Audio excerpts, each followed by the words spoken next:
Oui, monsieur le maire, il y a une observation, mais avant, je souhaite vous faire remarquer combien vous avez foulé au pied le règlement intérieur qui vient d'être adopté. Absolument pas. Article 9, question écrite. Tout membre du Conseil qui souhaiterait évoquer une question sur un point ne figurera pas devant en avertir le maire par l'intermédiaire 2 jours francs avant la date de la réunion du Conseil. Nous vous avons posé des questions sur la mise en place des 30 minutes de stationnement gratuit, sur la mise en place de la police municipale 24 heures sur 24, sur la cohérence de l'application de la réforme des rythmes scolaires. Toutes questions touchant au quotidien des habitants. Nous vous l'avons déposé dans les limites du règlement intérieur. Vous avez même précisé à 20h. Ben oui, nous avons attendu la fin de la commission des finances qui se tenait le vendredi.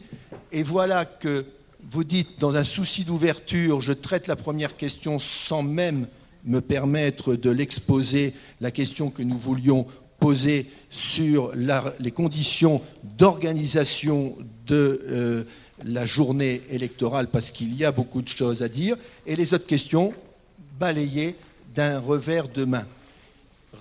Rien ne justifie, monsieur le maire, conformément au règlement intérieur qui est la règle, conformément au Code général des collectivités territoriales qui s'impose à tous, puisque c'est la loi commune, que ces questions ne soient pas exposées par les élus de notre groupe d'une manière très brève, comme nous avons l'habitude de le faire.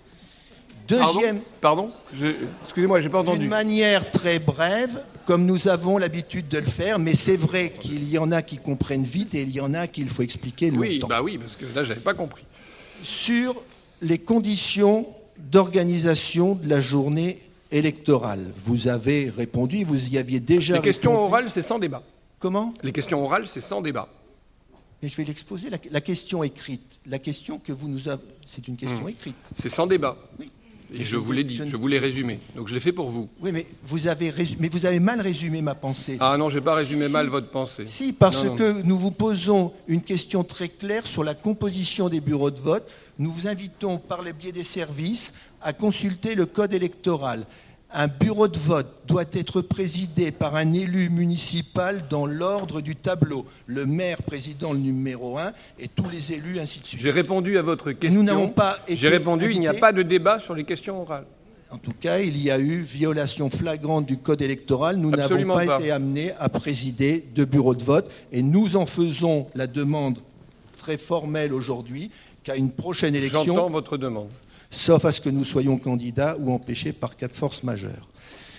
Sur le compte-rendu des décisions, nous avons demandé un certain nombre de documents. Certains nous ont été fournis, un ne nous l'a pas été. Nous avons un questionnement sur le bail de location de l'appartement boulevard du 8 mai 45.